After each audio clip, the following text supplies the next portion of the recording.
इच्छाधारी नागिन का बदला गांव के पास स्थित घने जंगल में एक शांत और रहस्यमयी झील थी।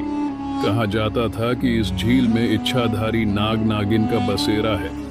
लोग डर के मारे वहां जाने की हिम्मत नहीं करते थे, लेकिन गांव की सुमन, जो हमेशा साहस और उत्सुकता से भरी रहती थी, इन बातों पर विश्वास नहीं करती थी। कहानी की शुरुआत एक दिन सुमन अपने दोस्तों के साथ जंगल में लकड़ियां बीनने गई।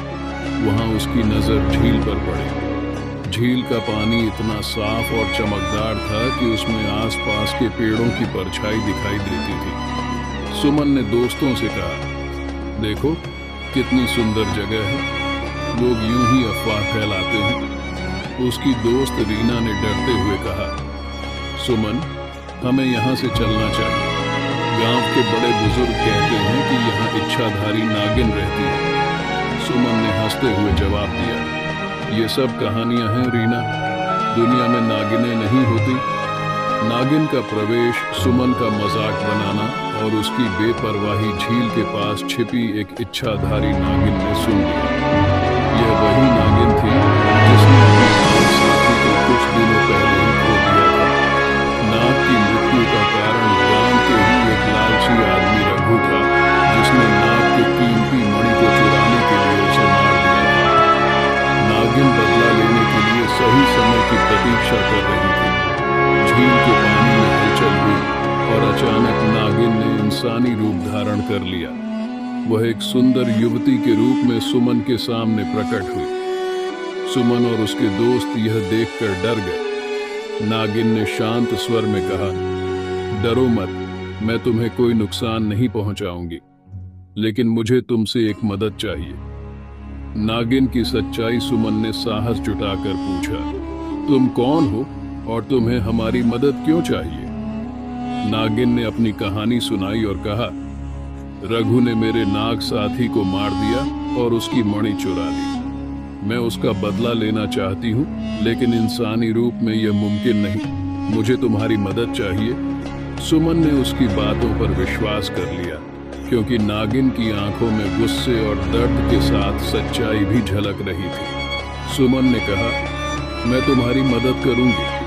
रघु का लालच गांव के सभी लोगों के लिए परेशानी का कारण है। बदले की योजना सुमन ने गांव लौटकर रघु के लालच का फायदा उठाने की योजना बनाई। उसने नागिन के लिए रास्ता तैयार किया। एक दिन रघु ने देखा कि सुमन के पास एक चमकती हुई वस्तु है। उसने लालच में आकर सुमन से पूछा, ये क्या है? सुमन ने चालाकी से जवाब दिया, ये एक दुर्लभ मणि है जो मैंने जंगल में पाई है, लेकिन इसे केवल इच्छाधारी नाग की सहायता से और शक्तिशाली बनाया जा सकता है। रघु को लगा कि ये नागिन की बात से वह सुमन के साथ जंगल जाने को तैयार हो। न्याय और अंत जंगल में पहुंचते ही नागिन ने अपनी असली रूप धारण कर लिया। रघु यह देखकर डर गया और अपने घुटनों पर गिर पड़ा। नागिन ने कहा, तुमने मेरे साथी को मारकर बहुत बड़ा पाप किया है, अब तुम्हें इसकी सजा मिलेगी। रघु ने माफी मांगी, लेकिन नागिन ने उसे उसकी करनी का फल दिया। इसके बाद नागिन ने अपनी मणि वापस ली और झील में समा गई। जाते जाते उसने सुमन को धन्यवाद दिया और आशीर्वाद दिया कि उसकी जिंदगी हमेशा खुशहाल रहेगी।